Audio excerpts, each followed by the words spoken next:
afternoon or good evening. This is Victoria Van with the VANNguard Show. Thank you so much for joining me.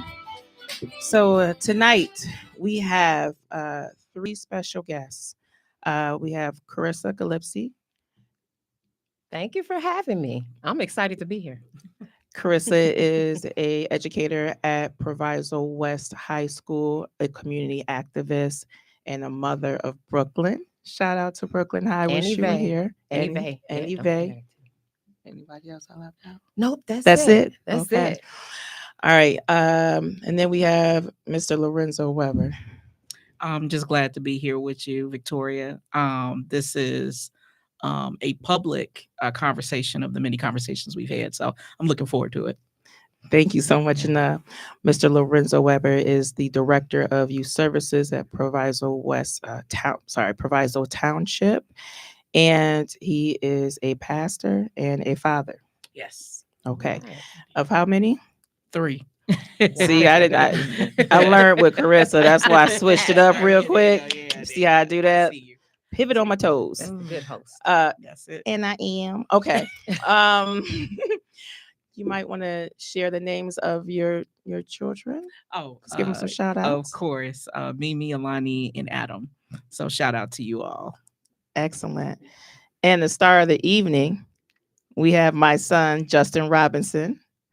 What's up? So I invited my son, who's now a freshman at ICCP in Elmhurst, football player, golf player, loves he's starting to love school a little bit more. Right, looks at hey, rolls his eyes at me. And just a overall like community activist guy. He stands up for what's right. He's got a really big heart. And so before we get more into Justin and leading on to the purpose of this conversation, I first just want to make sure that we have the Holy Spirit in the room, because this is a serious topic. You know, today we are talking about bullying when it goes too far, and it should never happened in the first place.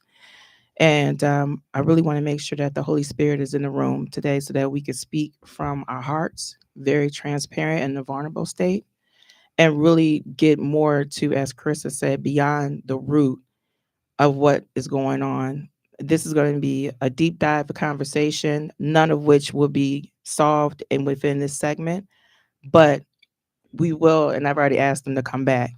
We will continue this conversation, and I'm gonna make Carissa come back. Oh my goodness. I will stalk her. She knows I will too. She will. Okay. So, and I really want this to be a heartfelt conversation. So I thought that it would be most appropriate to have you three on this show. So without further ado, Justin, would you mind just sharing your story very briefly of how you stood up for what was right in school? You heard someone saying something that was inappropriate. We don't got to go into details of what that was said. And then how you were the only one that stood up, and just talk about your experience when you went to go and, tell the teacher. Of course, you told me and the principal. And then how you felt about that. Back at my first official middle school, I was in class. I haven't really had issues with the kid prior to the incident. Never really talked to him either. Kind of felt that he wasn't really the type of person that I should be getting involved with, him and his little group. It was around the time of COVID.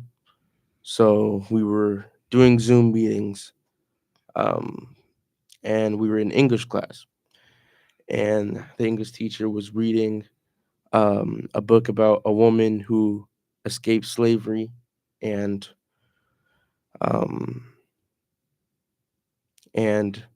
learned how to write, learned how to read, started her own business.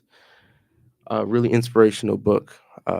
So I was happy that we were reading it. Actually, it was one of the first times that I actually enjoyed the class that I was in middle school. All of a sudden, I see Inappropriate word. inappropriate words in the little Zoom chat, and nobody was saying anything about it. Some of the kids were also saying stuff in Zoom chat, nothing really bad, but they weren't addressing that this one particular kid shouldn't be saying that type of stuff especially during the book that we're reading. Um, so I stood up for myself, stood up for the woman in the book, stood up for the Black community in general. I didn't say anything bad. I kept my calm. Didn't say anything out loud. I went to the Zoom chat, and overall, I told him to stop. I told him that you can't be saying that type of stuff, especially right now when we're learning about my heritage. Crazy part is there were other kids who were African American in my class who didn't say anything or promoted it, in fact. So even though I was mad, I kept my calm. I said stuff in the chat, nothing bad, but defending myself. And nobody did anything about it. And all the kids actually came towards me because they were just, I don't know. In fact, I don't know what was their problem, but they came towards me and basically attacked me for trying to stand up for myself and some of the other African American kids in that class. So I was bamboozled. I went upstairs. I literally left the Zoom meeting. Well, not left. I didn't leave, but physically I left. Went upstairs. Went to go tell my mom. She came down. It was a whole situation of back and forth with the kid, even after the Zoom meeting. So that's my story. And then after that, you continued to stand up for yourself, right? Yeah. You didn't back down. You stood up for yourself.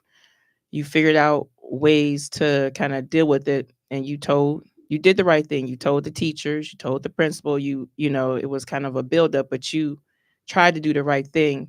And from what I understand was that you felt like you were not getting no support inside the school system, like Yeah. inside with the teachers, right? They And weren't so it doing was enough. kind of escalating, which is why you kept bringing me back into the fold, right? Yeah.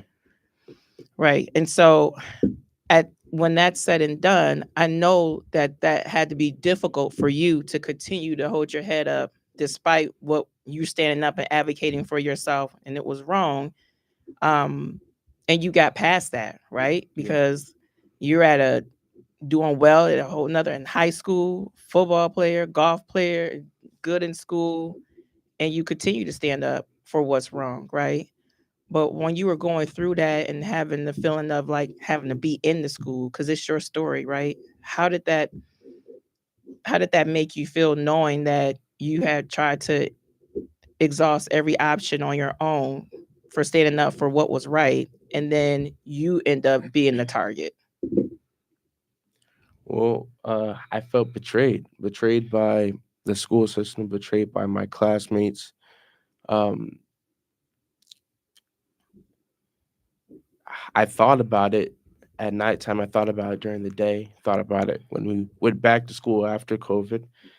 I thought about it for a while, and I was confused on why there was nobody except my mom who was on my side. Nobody who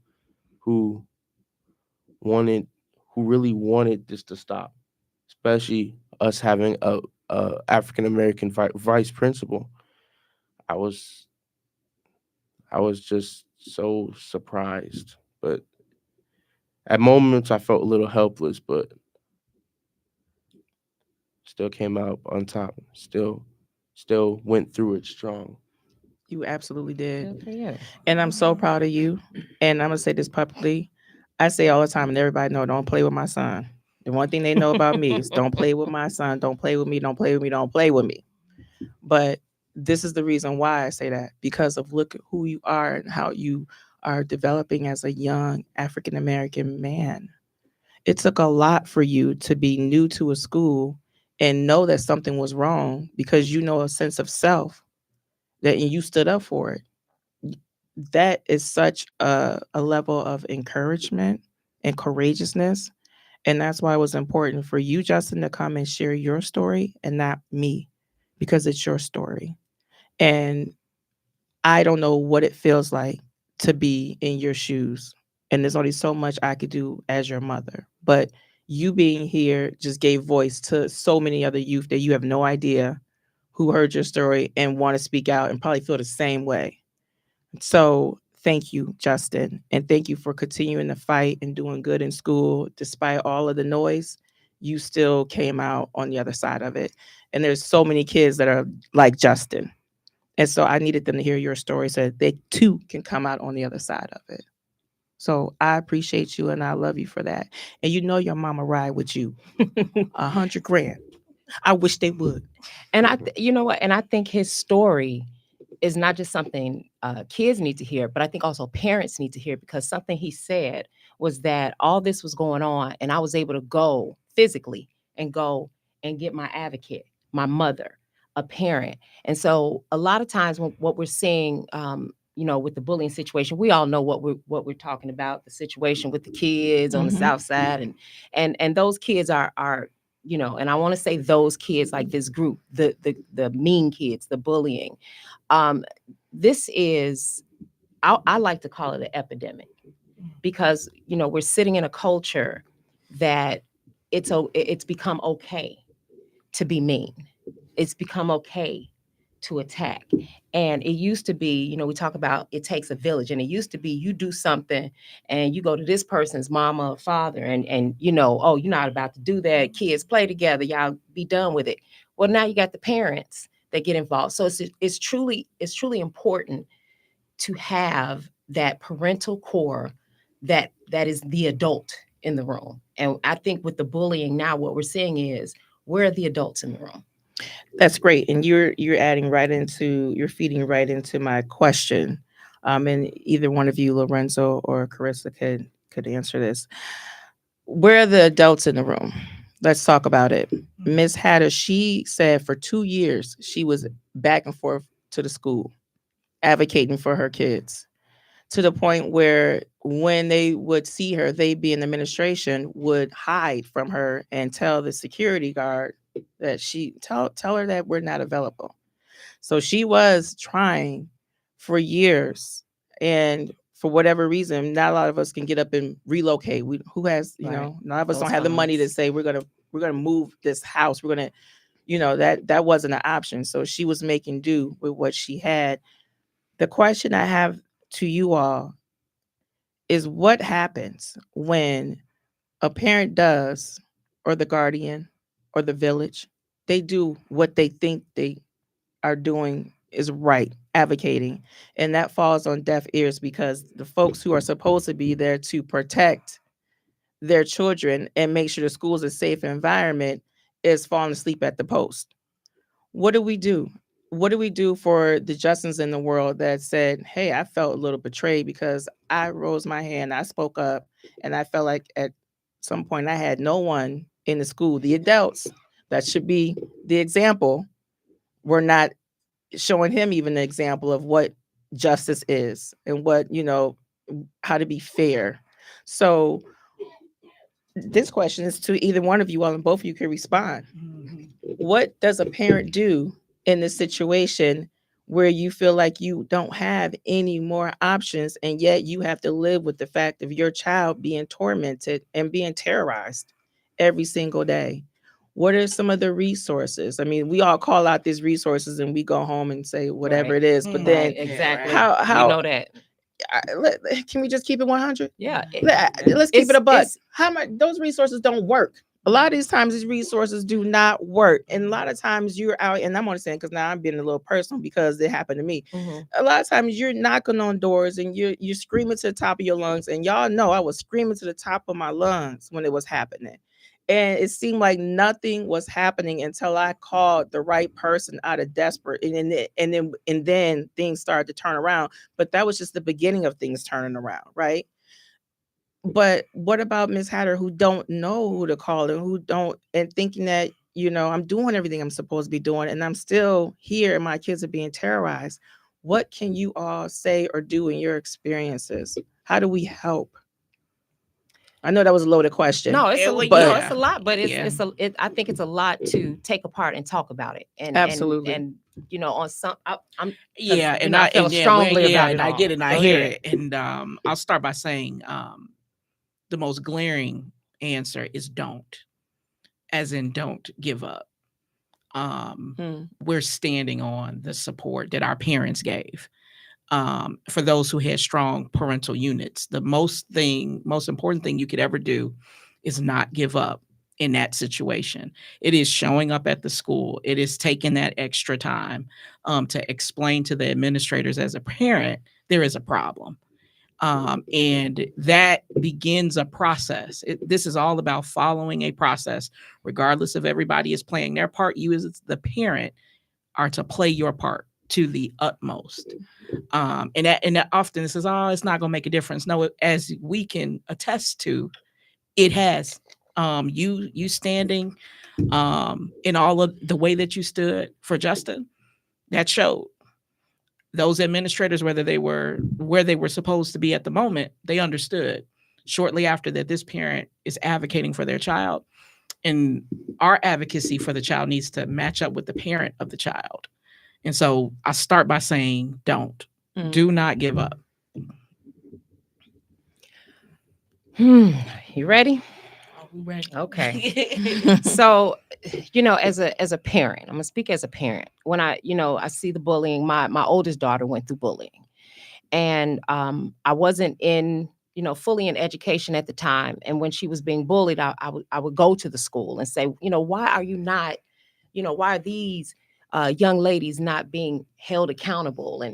And so these are the obstacles that I learned as a parent of a child who was bullied. And also as I became an educator. One, it's really easy for us to say, kick all the kids out, suspend them. But if you know that there are laws that tie the hands of schools, educators, and so on, and how you can discipline a student, even when the students are in the wrong. It takes a lot. And that's where we're constantly talking about, social, emotional, and things like that. But when your child is hurting, you don't want to hear all that. I want some consequences. I want some discipline. And that's where you start trying to look at, okay, do I sit down with these parents? Because again, we're in a culture right now where it has been okay to not be a parent. And you have this breakdown of what the community expects and does.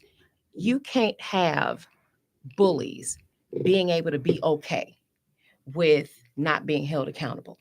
And I'm gonna give this example, and it's probably gonna make people hate me more than some may already do, but that's okay though. So as an educator, I see kids being bullied in school. We step in, we advocate, we work with Proviso, Township, all the resources. But if the parents are not continuing the resources, if the parents are not supporting, stopping the cycle, in the education system, we hit the reset button every single time we send that student home. So we can give you all the restorative justice, all the social work, all the counseling, all the education. But when that bell rings and that student goes back home, and if that is what's okay in that household, then guess what? It's coming back to the school. And it's coming back to the school in the thousands, because those are the students that we have. And so it's really hard as a school system and as an educator, because again, I know this as a parent. When your child being hurt or bullied, I don't care about these other kids. I'm talking about mine. But on the other side, as an educator, it's like, how do we deal with the bullying, and especially now with social media? And we monetize bullying. I mean, look at the TV shows that the kids are watching. I'm not going to be able to get paid to be on Barney. I'm getting paid to be on Baddies.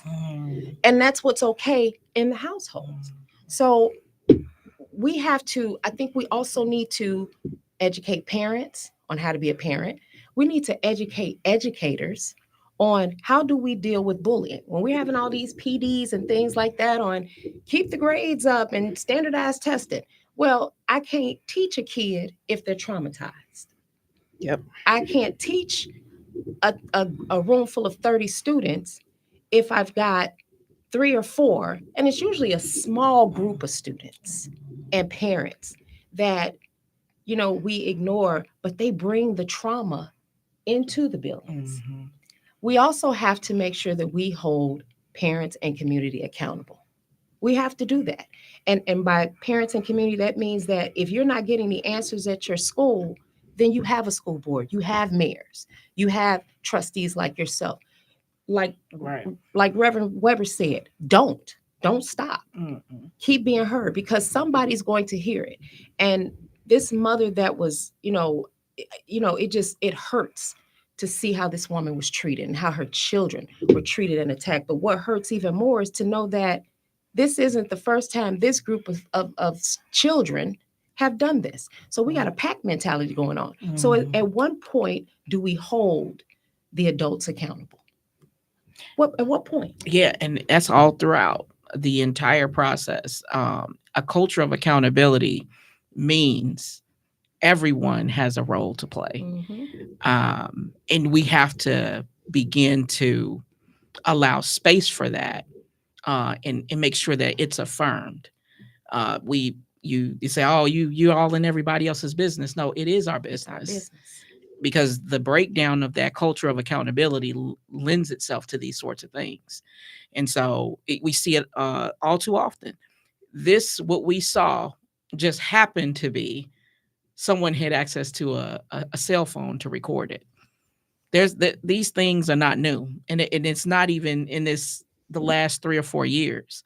Things like this these things have been happening. It was just the right time, the right algorithm that now triggered a community response. The community response should have been that way even before it got to this point. Without the video. Right. Mm-hmm. And so it doesn't take away from what was shown, demonstrated in community. Mm-hmm. Again, that's why affirming is important, to say we should be this way when these sorts of things are known to the public. But even if it wasn't, that's not okay. Mm-hmm. So if this happens in the classroom, if this happens in the hall, Absolutely. If this happens in the block after school, if it happens before school, whenever it happens, wherever it happens, it's not okay. So we're accountable. And at every level, from the teachers to the administrators to the parents to the students themselves. And when it breaks down, that culture of accountability suggests everyone is responsible. Mm-hmm. Mm-hmm. Kids will be kids. Teachers will be teachers. Disciplinarians, deans, and all those they have their roles, but they were designed to function together. And there's an accountability, whether we call it a metrics or matrix, it has to be affirmed. Yeah, absolutely. Carissa, I want to go back to what you said. We need to learn, and we being educators need to learn how to learn about bullying, right? So the restorative justice and all the social emotional, great buzzwords. Great buzzwords. And I'm gonna leave it at Buzz. that. See, I can say it because I'm not a teacher at Proviso West or any other, institution. So I can be very transparent. So I can say buzzwords. It don't matter. But no, seriously. I'm dead. Where, I'm serious very about much it. so. I'm real about it. Restorative justice. I have my opinions about that. Because it means something. It means- Restoring something. But Mhm. but I don't think every situation is going to lend itself to a restorative justice process. Everybody don't want to sit in a peace circle, Exactly. especially when you've been abused. I don't want to sit in a peace circle with 'Cause I my don't have trust, abuser. right. I don't have that trust. So I totally understand it. They are buzzwords, and they are those buzzwords that are tied to those laws that says, well, you have to, reform the student. And this is where, I get real, my hand's starting to Mhm. twitch, because, restorative justice is, a lot of people love to talk about the pipeline to prison in the Mhm. school system. Restorative justice is one of those, ideas that came from the prison Mhm. system. The carrot that you dangle over prisoners is that you restore yourself, you reform yourself, and you may get some time taken off. Mhm. What's the carrot for students in this? What's the carrot for students in this? Especially if you leave this peace circle, you leave this restorative justice session, and there's nobody at home that's going to hold you accountable for it. So what's the carrot that we're dangling there? And again, this, I know some people may say, oh, she's a terrible teacher, not believing in restorative justice. No, I just believe that we have to, our students have changed. They are not the same kids Absolutely. that were sitting in the seats when we were sitting in the seats in the 60s, 70s, 80s, and 90s. You know, we are sitting in a situation where we have school shootings. We have, you know, an epidemic of bullying. And when the bullying goes to the point where, I mean, there was a time kids would not lay hands on an adult. Now you Absolutely got not. So now it's They like, were afraid of the adults. They were, and, you know, and here there's come, no, and here there's come their no, mama. and there's no healthy fear of your parents. I had a young lady just before we went on break, and her mom took her phone from her because, you know, mom found some things on her phone. And I tell the students, even if I'm not listening, I'm listening. And she going off about, you know, if my mama do this, I'm gonna do that. I'm gonna do this. I'm gonna do that. So I called her over to my desk and I said, do you know what the word verbatim means? She said, no. So I repeated to her everything I overheard her saying about what she gonna do to her mother and all of this. And she looked. Now, for me, if a teacher regurgitated what I just said and she got my mom on speed dial, I'm falling back. She was like, I don't care. She ain't gonna do nothing to me.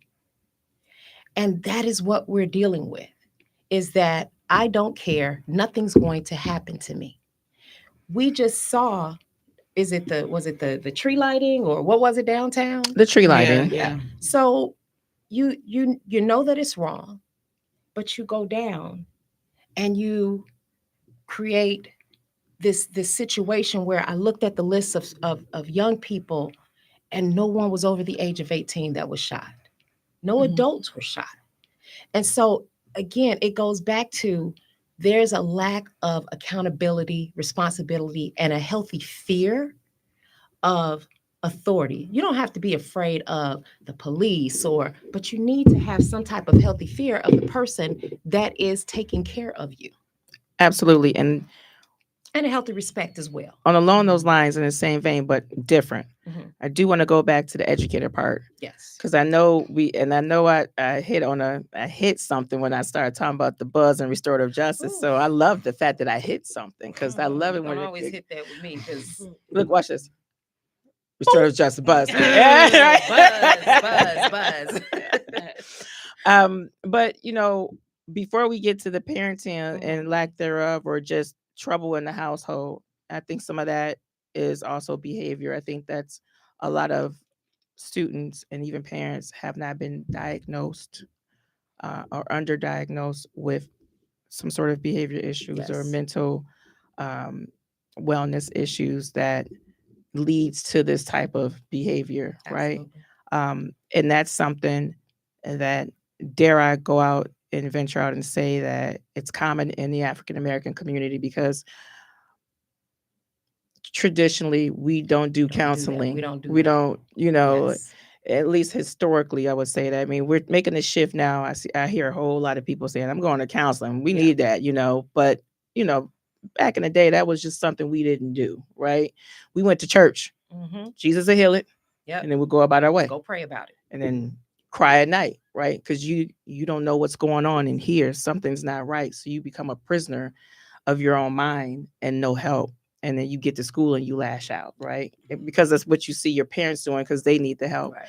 But before we get to that issue, because I think that's a major cornerstone, if you will, that is not being talked about. We want to like these kids are bad, put them underneath the jail.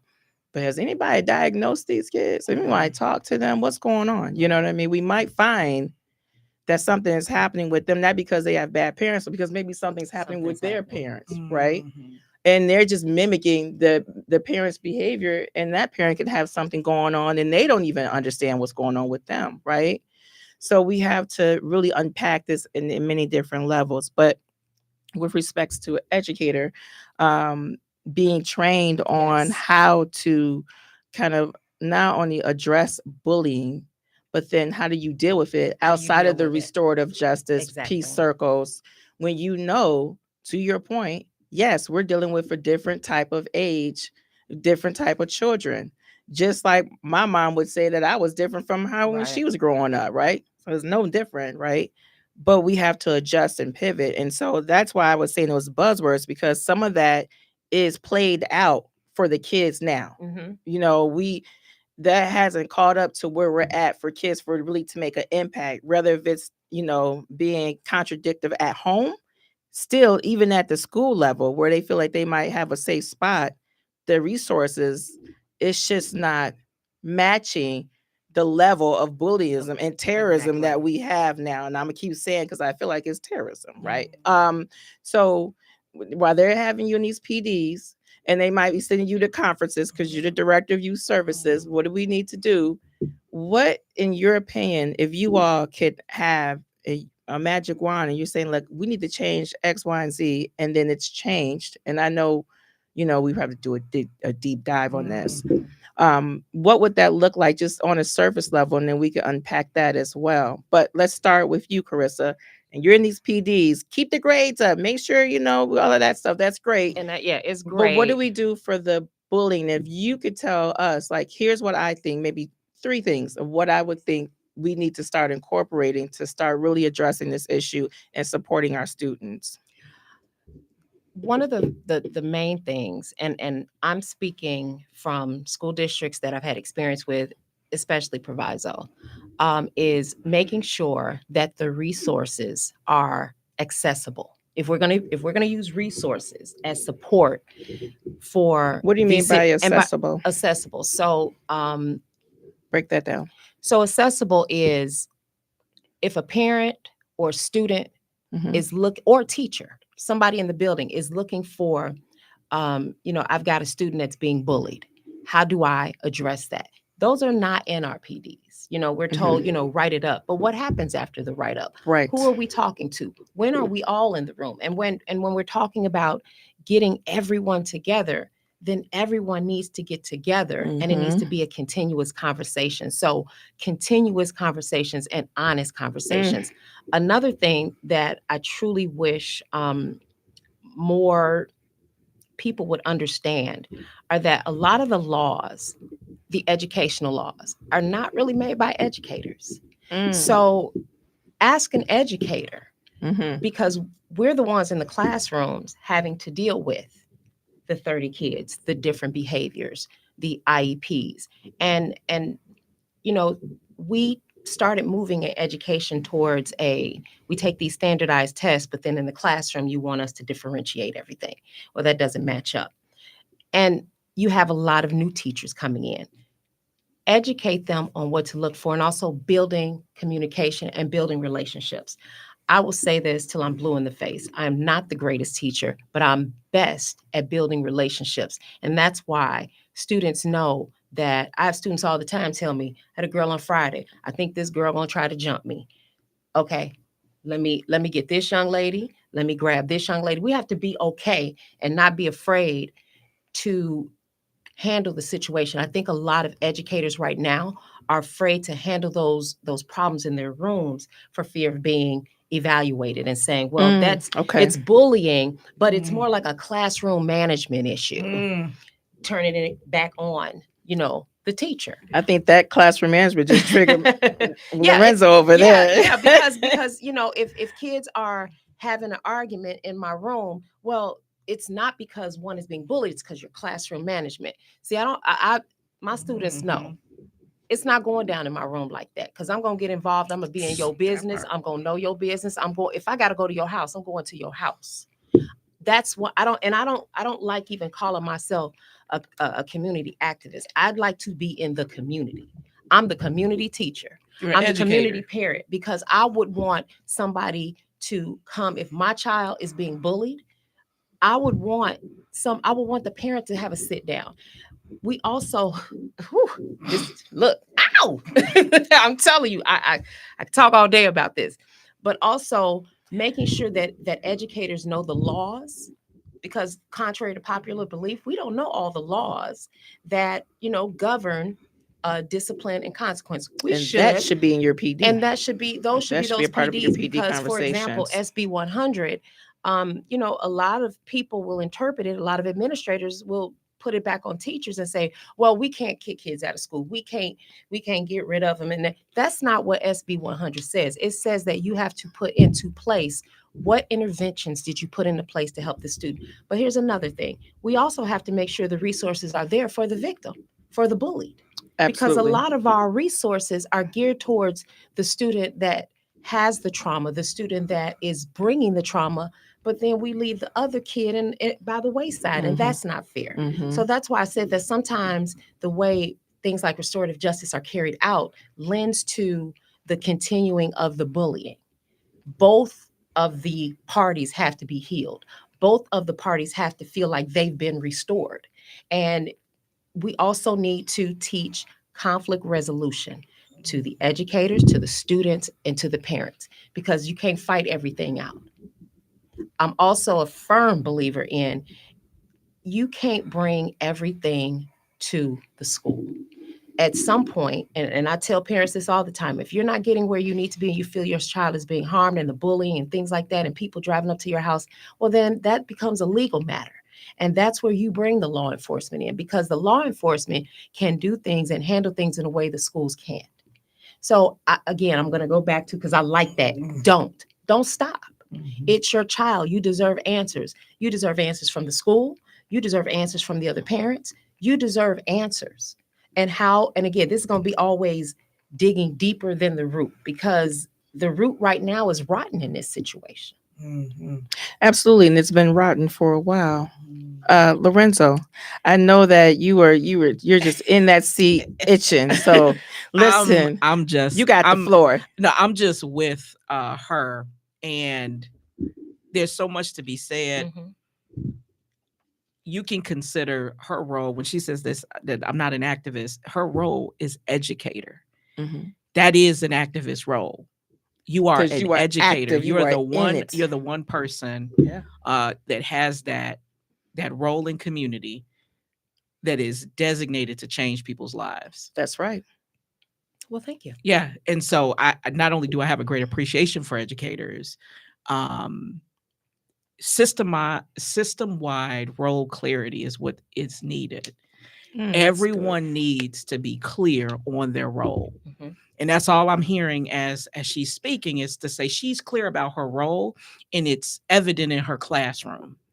This won't take place here is a sign of role clarity. Oh, that's not me. I don't have nothing to do with that. What's happening over this side of my classroom don't got nothing to do with me. No, everything within that realm is my responsibility. And what supports that, when you take administrators and things like that, what are we doing to support the environment that's being created in that classroom? That's our role clarity. And then the community, whether it's the board, what are we doing to support things like innovation in a classroom, whatever else is needed to establish a culture that's conducive for learning and growing and existing for any period of time in the space. People have to be able to work together to be anywhere. And so are we making sure that's one of our values? When we don't have role clarity, then that wasn't my job. Y'all not doing something. It's you, it's them, it's the parents ain't taking care of things. Nobody's clear.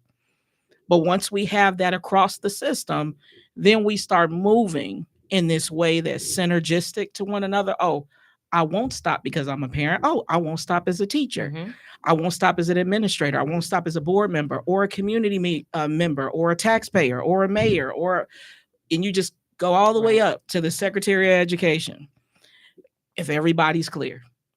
There are these approaches to positive youth development, both on an external side and an internal side. What I heard that was just communicated is school boundaries being clear. And what that does is it invokes something in the kid, social competencies, clear. I know my role in the situation. I'm not just going to get into something. I have the ability to make something happen. And I also have the ability to not have something happen. So I control what happens in my vicinity, meaning I'm not going to let things escalate. I'm going to learn those skills to be able to de-escalate a situation prior to it getting to fisticuffs or whatever we want to call it. And so those are some of the things that, as she's sharing, that's a whole culture. That's an entire culture that the moment demands. We need to have that now. And if we wait or delay it or say we don't have enough resources for it, you don't have enough resources for this. This literally has to be built into every fiber of what we do by everyone knowing, Absolutely. hey, I have a role in this situation. I may not know what it is, so admit that, so that we can stop pretending like that, like, oh, well, this is what we're doing and I'm doing this. Are you operating in what your role demands? Are you clear about that? And a lot of people aren't clear. So whether you're thinking about security or being friends or whatever it is, no, I'm the I secure the building. I'm not your friend. Right. So I digress. No, you were right on it, actually. Yeah. I like System-wide clarity, right? Mhm. And 'cause, I mean, we all have to know what if we're a part of the body. Mm-hmm. The body should understand what the left hand's doing Yes, and you the better right hand's preach. doing, Yes. right? 'Cause we're a part of the Come body, on. right? Operating in one spirit. We're There you operating in go. one spirit, right?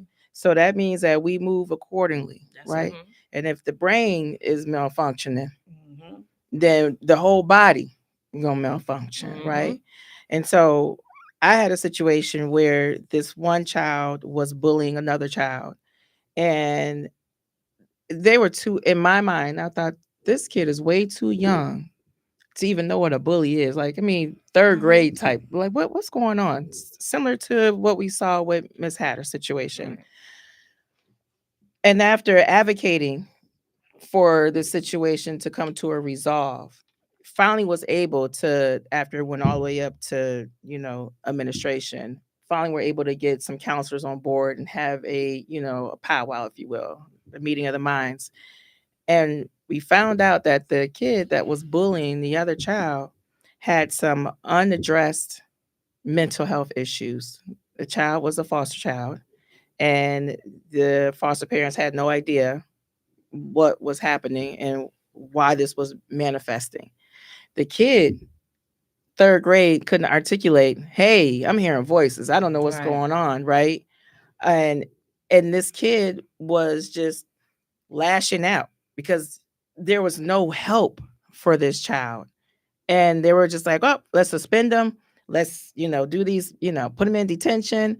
But really, it was a cry for help. So when we start talking about our roles and what that looks like, and I know we have social workers in the school, some, and there's some case managers, sprinkled around somewhere and things of that nature. And I know that it's easy to pass the buck and say, okay, this sounds like this is for what you're supposed to be doing, right? But at what point do we get to the point where and I know that's a lot for an educator, but when do we get to the point where we're like, you know what? Something is off with Bobby. You know what I mean? Something is off. This is not a classroom management situation, right? Something's really going on. And I'm going to stop ignoring it and just calling this kid a bully because something is not exactly right. I don't know if there's anything in place for that. When my situation, there wasn't until it exploded. And then they finally got the kids some help. And then, on medicine, and the kid was completely different. The bullying stopped instantly because he was actually being bullied internally. You know, if that makes any sense at all. So when we have situations where children are not diagnosed or maybe underdiagnosed, and sometimes they're underdiagnosed because the resource is not really available to help them the way they should be helped. And what do we do in terms of system-wide clarity and being, educating and having resources accessible? What do we do? How can we help when we see something like that? And then we as in parents, educator, maybe a advocate, so, teacher assistant, you know what I mean? Like, maybe I see the kid down the street and I'm a parent. I'm like, that something's not right. Something's going on there.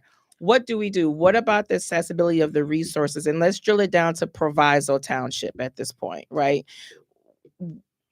Who can I call? And I may not know this parent, I may not know this child, but I could tell that maybe they need additional help. And it's something going on mentally, right?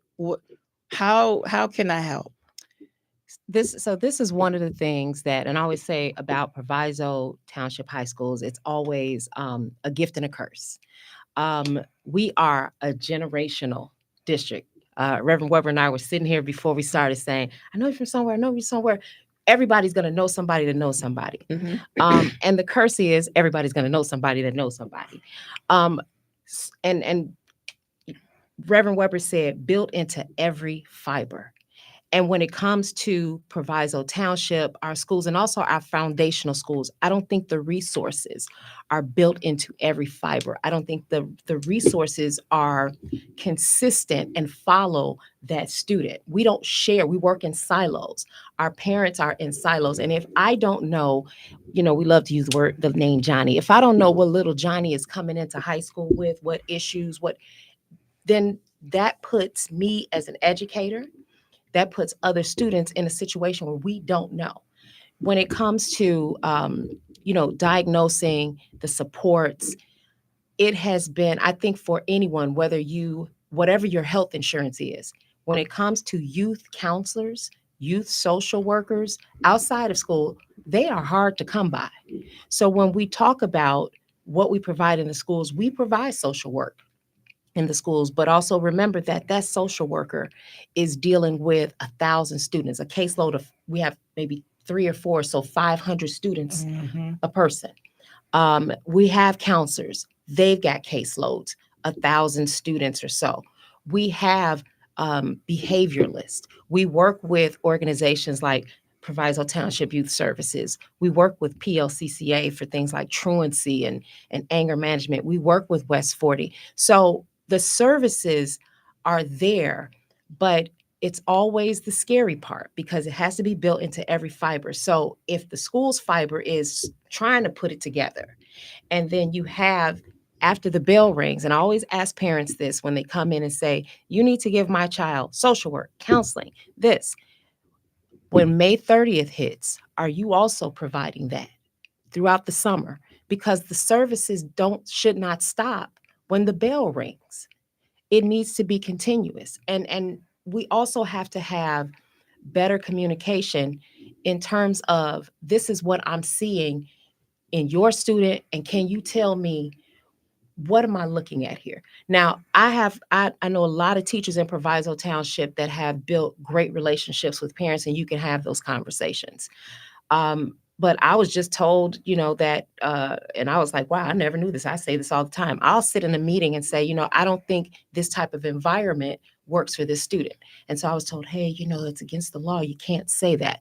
So now my honest observation of a student in my class is not worth anything.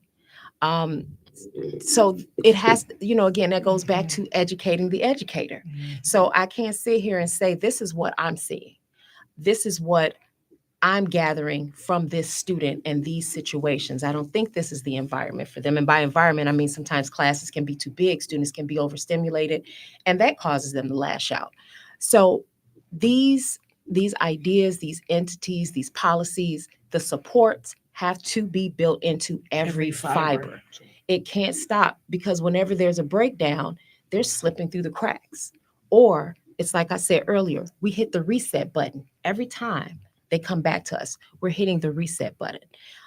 It's just extremely important. And I also don't think that a lot of people don't realize that we don't know every single thing about every single one of our students. Absolutely. And I think that's key, right?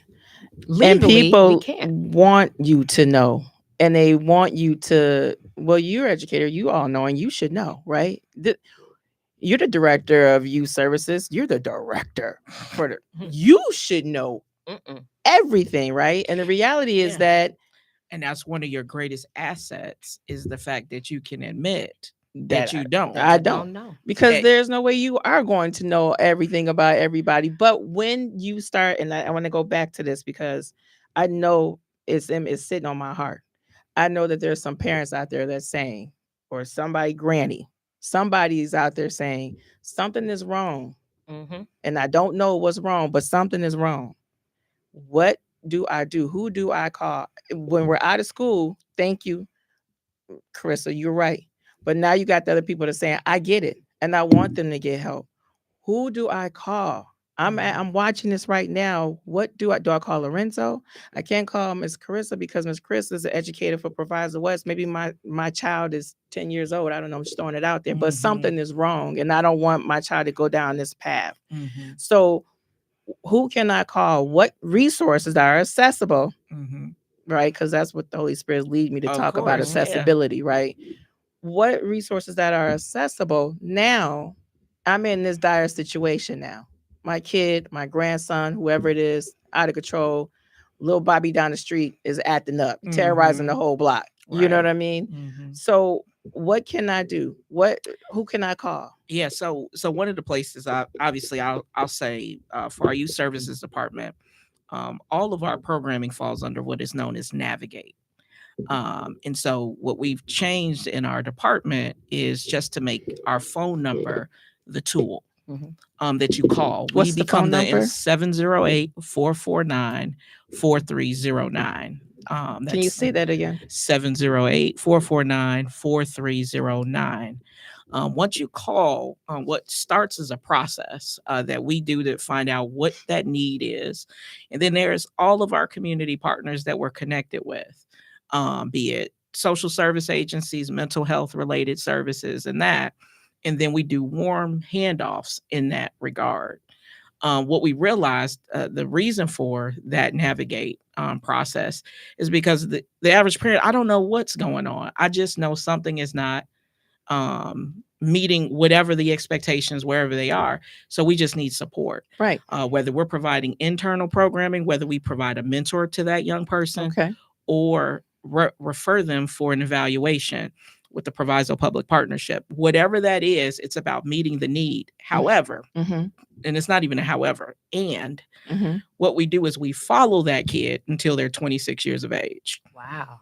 So it doesn't stop. So if you're in a mentorship program, who knows, you may end up in the internship program that we have. If you're not in an internship program, you'll turn around and you're in our college and career area where you're looking for college. It's going to be all of those things, whatever it's needed for that student to succeed. And then we point them back to the internal resources in their school. So it's not to say, hey, we're the service. It's like, do you know your counselor? Do you know the individuals at your institution? Not that we're pushing you back. We want you to be a navigator as well for your own student. So we want to empower the parent. I know that's become a bad word too. I didn't think empowerment, it was a bad thing, but we want to empower them so that they can initiate that know that we talked about. Right. So that's a first place. So if you're in Proviso Township, that's one spot that we put up for parents to know. I just don't know what to do. So we'll take some time on a phone call with you. And that is not a clinical call. That's just, let's get an understanding. Let's open a help card for you. And we're going to navigate that until it's closed. Until it's closed, we don't stop. That's why we'll call back. It was like, I need to close this out today. Can you tell me what it is that we need to do to make sure that that's closed? Speaking of calls, if you have any questions or concerns or you want to share, please feel free to call in 708-223-8953. Again, that number is 708-223-8953 here on Intellectual Radios. Let's move on. Let's talk about these kids now. Okay. Come on. Let me get a clean sheet. just to get a clean sheet. So just to give a recap for individuals who might just be tuning in, we're talking about bullying, and it's in reference to Miss Hatter. I think it's Hatter. Miss Hatter, who I'm pretty sure you all have seen it. She was brutally assaulted while walking her two children home. Her children also were assaulted by elementary students as well. Pregnant woman, sickle cell. And she had said that she has been reaching out to the school and administration for years and had no help, no assistance, no resolve, and it kind of escalated to where we're at now, primarily because the bullies were just getting away with doing what they were doing. So, and they had, because they thought it was okay to record it. That's how you know that they were empowered. Like I bring that back. So, all right. So now my mom instinct's kicking in because the minute I saw the video, someone tagged me, and I don't know, and it's probably gonna come back later on. Whatever it is, what it is. I said what I said because I did put it on social media. First thing I said was, "Oh, I'm about to go to jail." Like I would go to jail. Only thing I thought, because it triggered me to the point where I was like, "Oh, okay, we doing this. Hold on, let me get the Vaseline, get my hair back, Take them earrings take my off. hair. Oh, we ready? Oh, Yeah. you want to fight grown people? Yeah. Oh, we're gonna show you how grown people fight. Mhm. You know, like, and then I had to take it back because my niece was like, "Well, Auntie," I was like, "Huh?" You know what I mean? She was like, But that's the "Breathe." natural. But that was me as a mom, and that was me like, how dare you disrespect this mother, and she's pregnant, and how dare you? What is wrong with you, right? And then you thought it was funny, and the younger kids was just kind of following in what the older kids were doing. They didn't had no idea, but how dare you? In terms of that, they knew what they were doing, but didn't know the consequences of it because they thought it was fun and cute, right?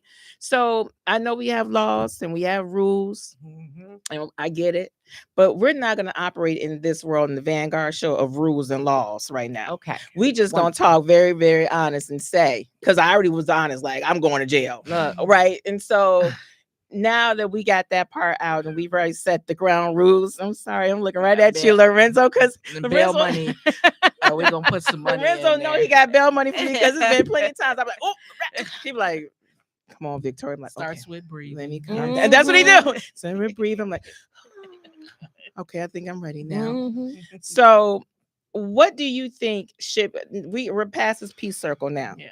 Now let's go back to the village, because I was raised in a village mentality. Miss B, rest her soul, she did not play. My mom worked a lot, and so there was a lot of times where I would end up at Miss B house, and Miss B was the mother of the block. And if I did something wrong, she would get me, and then she would tell my mom, and then I would get it, and then my mom would tell my dad, and I would get it. It would be horrible. Yeah. I'm still traumatized. Chain But you know, it reaction, made me think twice. Mm-hmm. And so if we were to go back to that village mentality, what do you think should happen to these kids who assaulted this pregnant mother and these two children? Yep. Take your time. Welcome to the VANNguard Show. So let me say this honestly. I had a student ask me afterwards. We sometimes digress from the lesson. We talk about current events. This is a current event. Yes, it is. And they, students are honest. Miss G, what would you do if kids did that to you? And my honest opinion was, I stay in my lane. I stay in the lane of being an adult. I expect kids, to stay in their lane. Look at that roll clear. There you go. Please don't swerve. Please don't swerve. Because if you swerve, but if they swerve, in my right? lane, I don't see yellow. I just see red and green.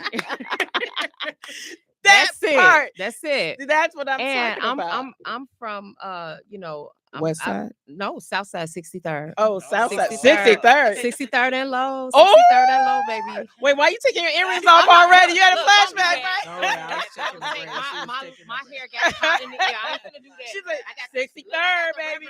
63rd. But I think that's the natural instinct. We grew up where somebody hits you, you hit them back. You stay in your lane, so when I'm, natural instinct, I'm looking and I'm saying, okay, up until a certain point. And I saw that mother practice restraint. She did. I saw that mother practice restraint. And I can tell you, you can batter my body all day. But when they hit that little boy and that mother has to bring her child and they still battering, well, then you have to start looking at it and saying, and I go to the what ifs. What if that mother had got on the ground, you hit in the head, you kick in the head, Right. and now we're dealing with a death? Are they still just kids? Right. What if, they go and, we learn that this has happened with this group of kids? And this is a question I think, even the audience should ask themselves. When do we get to the point where we stop saying, well, they don't know no better, they just kids? When you are a baby, you teach your kid, take them to the stove, lighter, whatever, hot.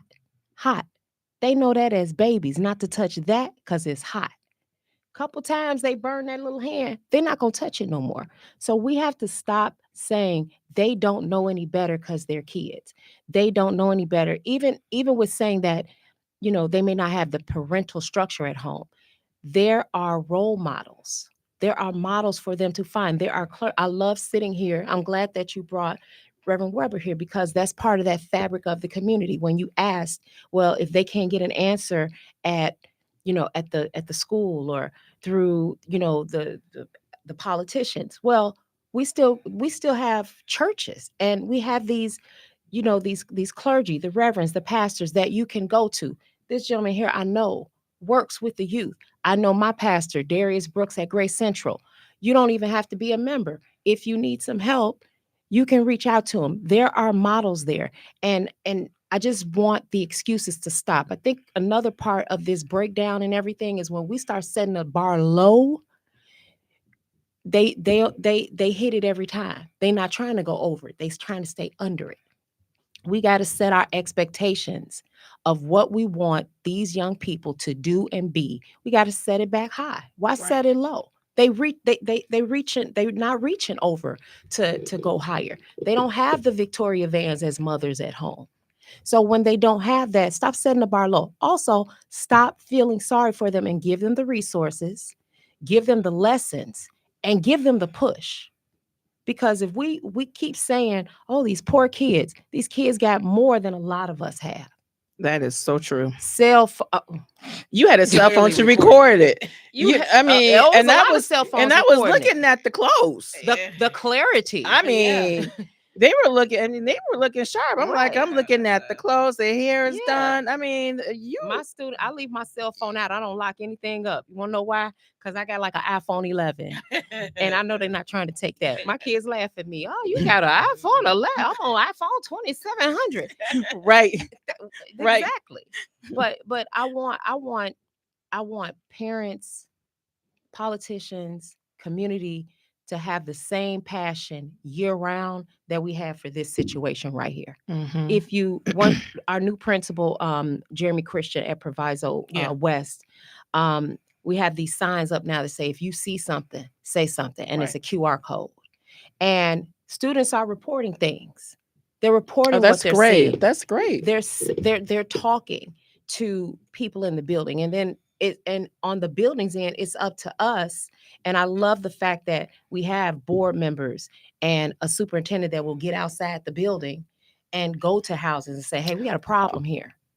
We got a problem here. Walk your neighborhoods, know your neighborhoods. And also, we have to, if you go to that parent's house and that parent, want to, pop off or whatever because they kid not being bullied, they kid the bully. Well, now we all need to go to that parent's house, not to jump them, but to hold them accountable. We're not going to stop this conversation because you woofing. So does this happen at Proviso West, where you have all had to go to a family house to have these tough conversations? I've been part of those situations where we've gone to, the fights just don't the fights just don't happen. And this is something that when I was watching the Hatter situation and everybody went to the school, and that's kind of where I was like, see, I'm not down with that. And they were like, why? I said, because we bring everything back to the school. When kids, like over this break, you got a whole week off. We got Proviso Township has tons of greenery and acres. They're not going to fight. They're going to wait till they come back to school. Because at school, there's somebody there to monitor it. There's somebody there to break it up. There's somebody there. Out there, what you do out there, you could be arrested for what you do in the school. And that's where the consequence part comes in. That's why you come back to the school and fight. That's why you have the parents that will come up there and instead of wanting to sit down and talk about it, want to fight. Because again, the accountability and the responsibility of the conflict resolution and resolving this. And again, that gift and curse of a Proviso Township, the likelihood is a lot of times their parents went to school together and had beef. And then so now the kids trickle down. So now the kids got beef. We the next generation. Generational beef. We got kids that be arguing about, and I'm not making this up. Why are you fighting? Well, when we was in third grade, you a senior now. You a senior. Let it go. And we have, and that's part of that whole, maybe not a mental health thing, but just a behavioral thing. You have to learn how to let stuff go. And I think that's also a part of raising the bar. Yes. Because you touched on something, and Lorenzo, I'm going to come back to you on this one, yeah. but you touched on something here, and I know this is true. This is tried, true, and tested. When we do not have exposure, and we do not expose our kids to something beyond what we're used to. Absolutely. You have kids that have not been to the lake, downtown lake, or even some of the museums, or even our forest preserve. Even the forest preserve, they have not. So when you have generational beef and you have kids that's been arguing since third grade, then the question then becomes, you're in this bubble, and right now, since you're in this bubble, that's the only thing you got, because you don't see nothing outside of that. Right. Now, if you see something outside of that, that third grade beef is irrelevant, because now you got your mind on going to Paris. Right. You about to study abroad to Paris. You bigger than that. You bigger. You have seen different things that has inspired you to the point where now your goals are not here low, right? It's here because now you're motivated to get there. Right. So you don't have time, and you're not going to risk what's on the other side for this. Right. So there needs to be some sort of resources. I keep coming back to that. It's sitting heavy on my spirit. But there needs to be resources in terms of how do we begin to expose our kids to something more? Because when our kids are exposed to it, they go back and tell their parents. And their parents are like, I don't know, but in the back of their mind, they're like, man, I wish I could have did that. Man, you know what? You need to stop, because I need you to get to right. And so you need to cut this out. You know what I mean? And so, and I know there's a lot of great programs. DOD does an excellent job. Yes, Yes, they do. PLCCA do a great job.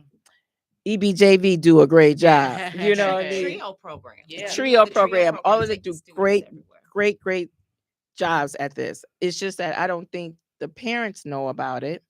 And if they know, it's almost like, how do I even get to point A to point B? How do I navigate that, right? And then how do we sell this to our children who are used to a system of self-destruction? Because that's what it is, right? Now we got to sell them hope.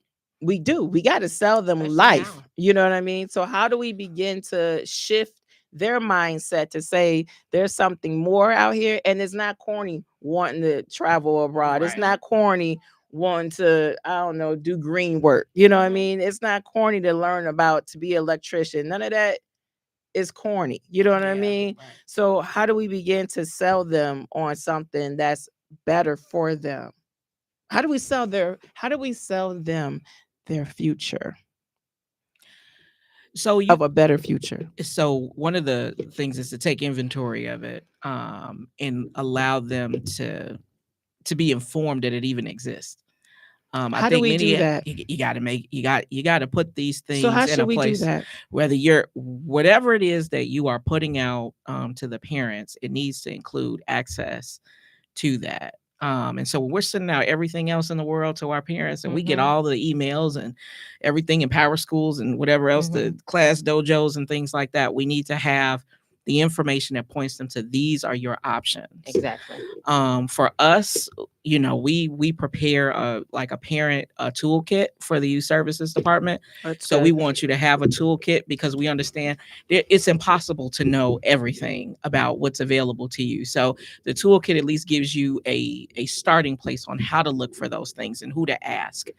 So when we move towards where can we find that toolkit, that parent? So when you call the office, we set it up with those parents, because so we can ask. So parents can call and ask for this toolkit. Right, because we start with making it relevant. The thing about it is, it's not, we don't just hand you a bunch of resources and say, here, it's everything you need. No, it's like, what is important to you? If you only need recreation, your toolkit is only going to have recreation in it. Got it.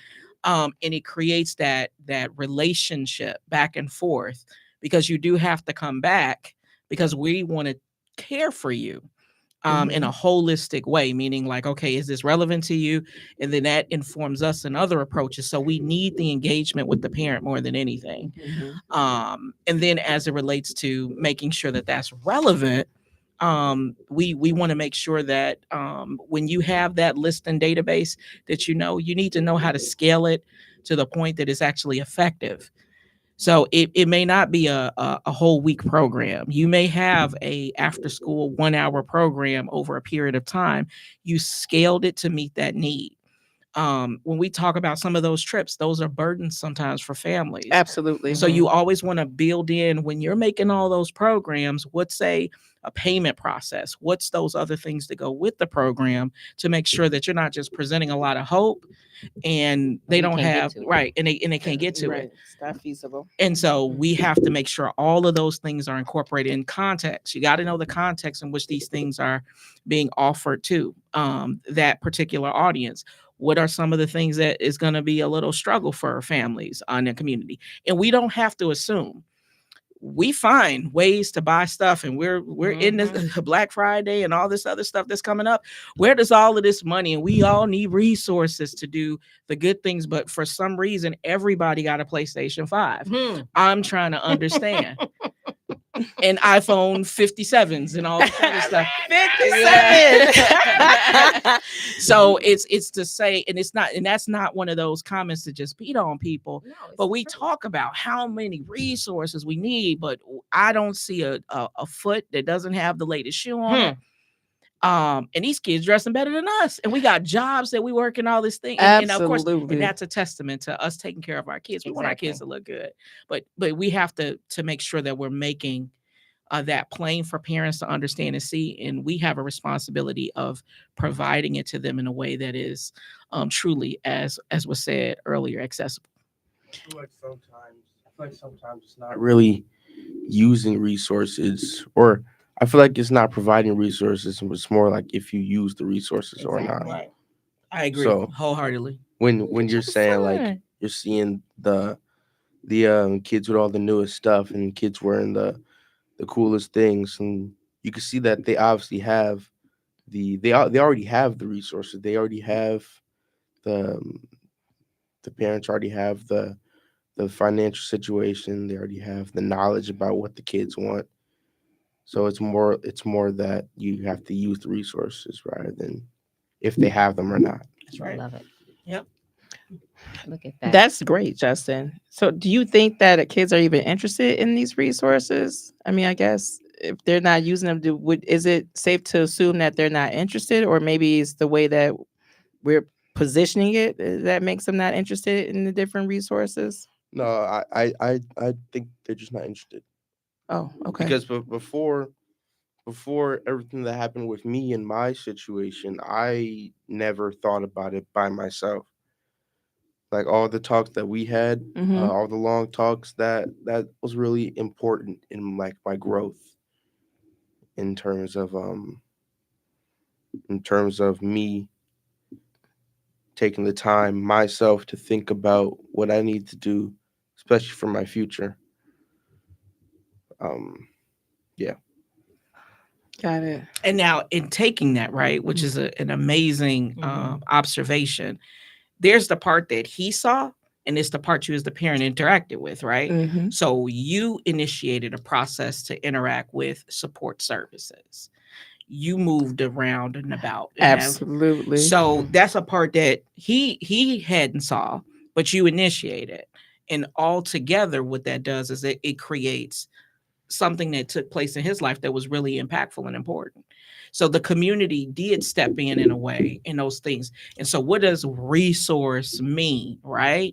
Resource may not be, hey, it's another program. Resource is making sure there was a person that could take your phone call so that when you were working through what you were working through, because if that system failed you, you would have been at the school and it would have been a whole different thing. We would have had another thing on the news because you didn't have access to the person that says, hey, it's our job to navigate a difficult system, and this is a tool that's available to you as a taxpayer, so that you know that there's a services department there to help you.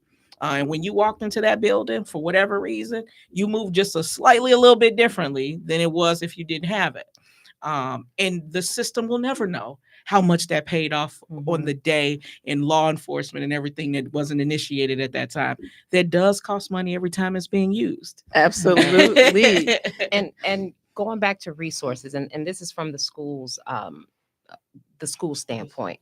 One of the things that the school district has been pushing, and they're pushing greatly on, and I love it, are different programs for students where we're really focusing on college and careers, Right. because a degree doesn't always mean this is where you're going to be successful. So we have things like the dual credit program, which and you don't have to be like this, high honor student, but you go to high school in the morning, in the afternoon, you're at Triton. And that takes a lot of maturity on the student, but it's also responsibility, and they feel different about themselves. We have things like our manufacturing program, where it's hands-on. So those students that may not be academically gifted, now there's something that, well, I may not be, a PMSA type of student, but when I graduate, I'm going to be able to make a wage where I'm not sleeping on somebody's couch. I can take care of myself. And that gives them, a lot of hope. When we have work study again, and then also going back to how we deal with bullying and students and behavior management in the building, it takes some of the students out of the school building, because those students in the afternoon, they're at the dual credit program. They're at in a work study program. They're in a manufacturing program. There's less bodies. And now the schools, the overloaded social workers, counselors, and teachers can now focus on these bodies. You would be amazed. And I tell people this, in Proviso Township, we have thousands of students, and generally it is probably about 200 to 300 students district-wide that are those students that we're talking about, the bullies, the ones that continuously drain the mental, emotional, physical, and human resources, where we can't get to the root of everything because it's constantly something with the same students. But when you can take some of those students and put them in these programs, cosmetology, barbering, dual credit, manufacturing, it gives them a new sense of self. It also takes them out of the environment.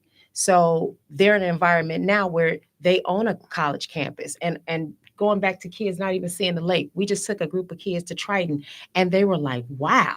Mm-hmm. And Triton is down the street. Mm-hmm. So we have to, again, make things accessible, and also knowing the different demographics who have to get this information. We're dealing with a generation of students who are being raised by grandparents.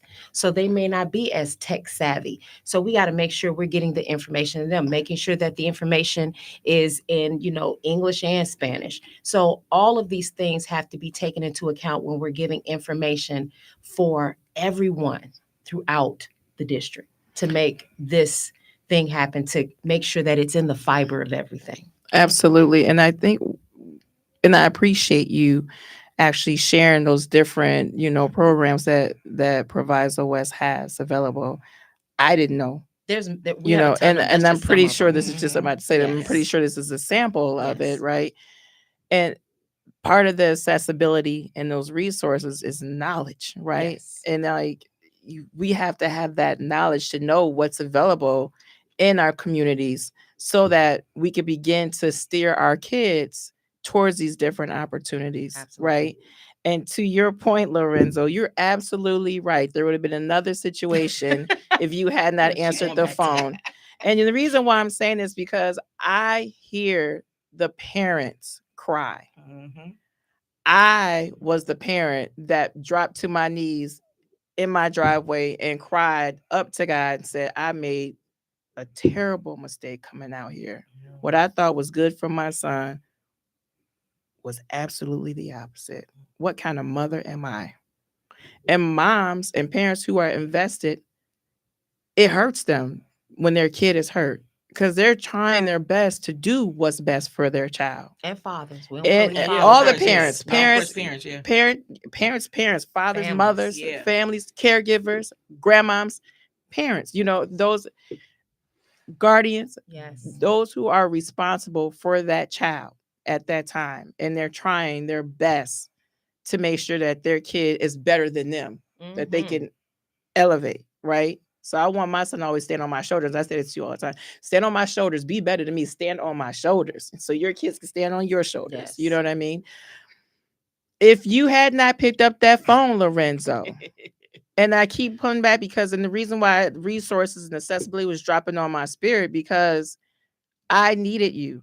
And here's a woman that's educated and all that doesn't matter. It doesn't matter if you're at Proviso West, Proviso East, if you from the South Side, 63rd, if you from Westchester. It doesn't matter. This type of behavior does not discriminate. It doesn't. You get what I'm saying?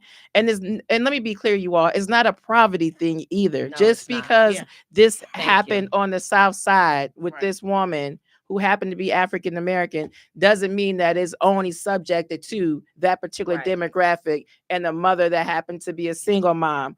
No, let's stop that right there. Right. So we're gonna cancel that. Right. We're not gonna stereotype and typecast this type of behavior to one particular demographic. Exactly. What I'm saying is that the resources helped me so that I wasn't on the news.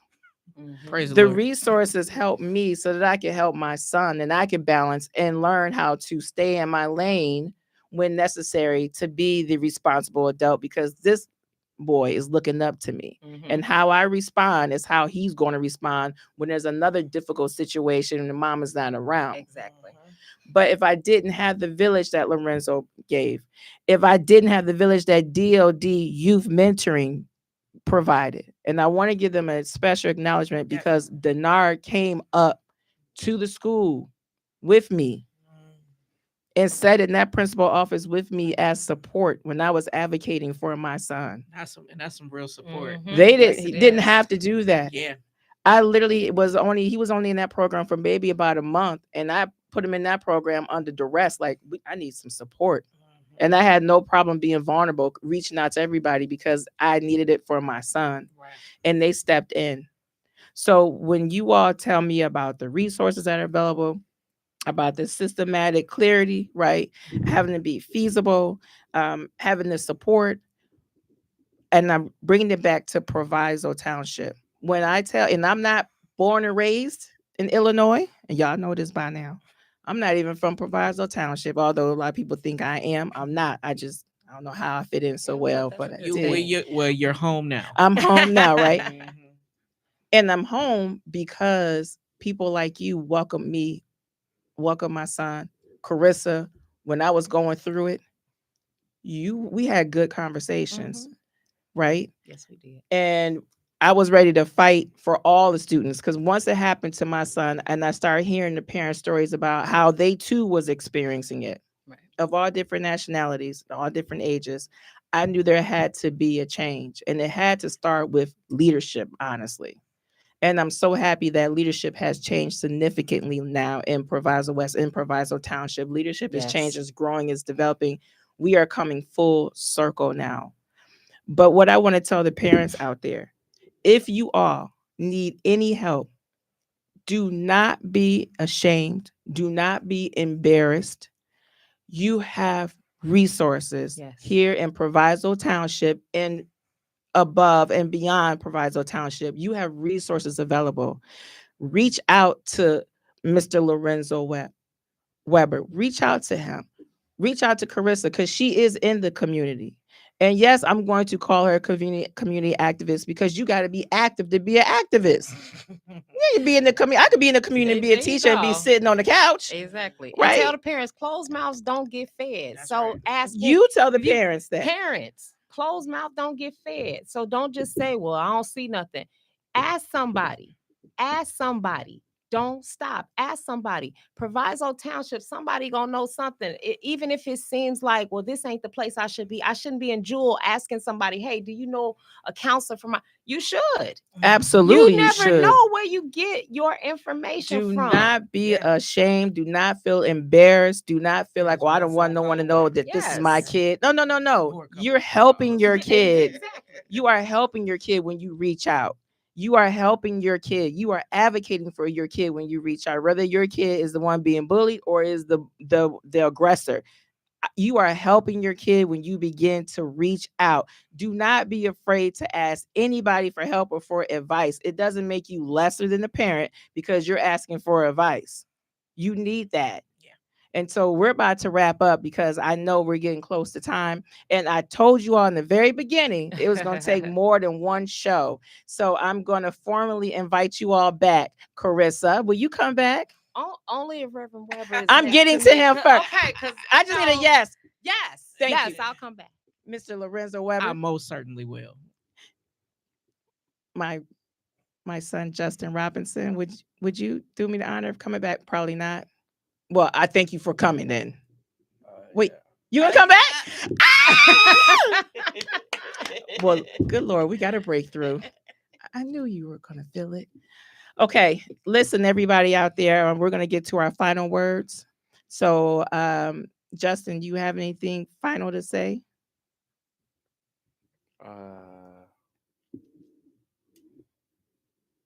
Good talk. All right. Good talk. All right. Yeah. Lorenzo. I'll say having this accountability culture requires things like clear expectations and consistent expectations, as well as clear and consistent consequences. And if we carry that through, we start to see a dramatic change to our community. And it all has to be grounded in love. And if we do those things with that understanding, no matter what we're looking at, we'll be able to accomplish some amazing things just by the virtue of having that at the center. We know what we expect, and when we don't see it, there's consequences. And then we're doing all of this rooted in love. Yep, rooted in love. I like that. I'm gonna say my last words to parents and young people. Parents, if you don't do anything else with your students, right now is the most important time for you to start tightening their friend circles. Start making sure, be a parent. You know, they got plenty of friends and associates, be a parent. And students also, you don't have to be what society expects you to be. You can rise above anything that you have going on. Obstacles are natural. Obstacles are natural. And we just need to be better. I believe it takes a village, but I also believe that village has to be realistic, and that village has to be consistent. Yeah. And the village has to care on every level. It's not about money. It's not about politics. Stop working in silos. Work together. Be real about it. Mm-hmm. I love that. I think what resonated with me was rooted in love and stop working in silos. Because once we stop being separate, Mm-hmm. and once we begin to operate out of love, unconditional love, that's where we start to change on a whole nother level. I want to thank you all for Thank you coming for on the having VANNguard us. Show. Thank you. This is the show where real talk happens and the community comes in and we speak the truth. And I'm so happy you all were very vulnerable. Get mad emails. And stay in your lane. That's okay. Look, just forward the email to me because we're a village now. Like 63rd, Maywood, 60153. Oh, here we go. I swear I thought she was going to take the earrings off again. But thank you so much. Thank you to everybody who tuned in to the VANNguard Show. We'll see you again next time. God bless.